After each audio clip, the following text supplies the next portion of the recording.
नमस्कार मित्रांनो, आपण बरेचशा वेळेस सण किंवा उत्सव आला किंवा एखादा कार्यक्रम असला तर बाहेर प्रवासाला जात असतो. जे दैविक साधक आहेत त्यांनी प्रवासाच्या वेळेस कोणकोणत्या गोष्टी पाळायच्या आहेत ते आपण सर्वप्रथम जाणून घेऊया.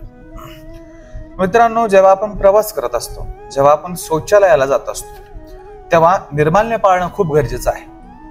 आपण स्नान शुचीभूत करून एखाद्या देवाला घरून निघतो आणि तदनंतर आपण मंदिरात जाऊच तर आपण बऱ्याचशा ठिकाणी थांबत असतो. आपण शौचालयाला जात असतो, आपण कुठेतरी जेवायला थांबत असतो. मग एखाद्या दैविक ठिकाणी जात असताना कोणकोणत्या गोष्टी पाळायच्या?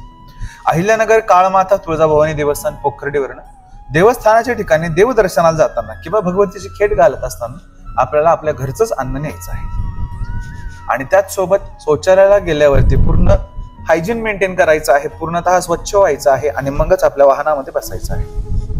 त्याच सोबत ज्या शिवतासवत करणाऱ्या गोष्टी असतात त्या गोष्टींचं शक्यतो टाळण करायचं आहे. मांसाहार वगैरे अशा गोष्टी देवाला जाताना तरी करायच्या नाही. आणि या गोष्टी पथ्य पालनाने कुठलाही अपघात देवाला जाताना, देवावरून येताना होत नाही.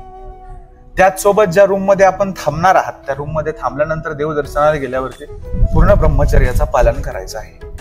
अशा गोष्टी पाळल्या मात्राने ते देवदर्शन लागू होतं आणि आपल्या मनातल्या मनोकामना ज्या असतात ते भगवंतापर्यंत पोहोचतात. बरेचसे जण म्हणतात की आम्ही देवाला गेलो, बऱ्याचशा वेळा जातो, परंतु आमचं दर्शन काय पावन होत नाही. अशा गोष्टी करा, अवश्य भगवंत तुमच्या सोबत, तुमच्या घरापर्यंत तुमच्यावरती छायादृष्टी ठेवायला येईल. ओम काली जय भवानी.